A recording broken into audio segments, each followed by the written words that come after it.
तुम्हाला माहिती आहे का, राजसाहेब ठाकरे हे नाव आम्हा तरुण पिढींना का आवडतं याचं खूप कारण आहे.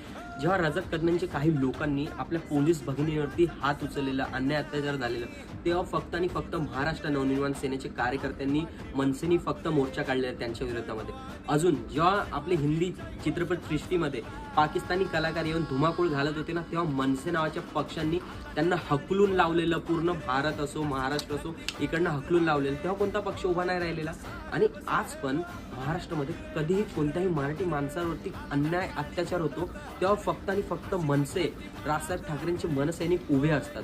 तुम्हाला माहिती आहे का, त्यांच्याकडे सत्ता काय आहे, प्रप्रांतीयांना ते आवडत नाही. म्हणजे एखादा प्रप्रांती जर अन्याय अत्याचार करतो ना, तर त्याच्या खाली कानाखाली मनसेचा आवाज काढला जातो. मग हिंदी जे न्यूज चॅनलवाले आहेत ते खूप घाण करतात आणि त्यामुळे इमेज डाऊन करण्याचा प्रयत्न करतात. पण नाही, पण आपल्या लोकांना ते समजत नाही की भाई जेव्हापासून पक्षाची स्थापना झाली तेव्हापासून त्यांचं ओनली वन मोटिव्ह मराठी माणूस आणि महाराष्ट्र याबद्दलच विचार करायचा. तर मराठी माणसासाठी कोणाचेही पाय धरू शकतो.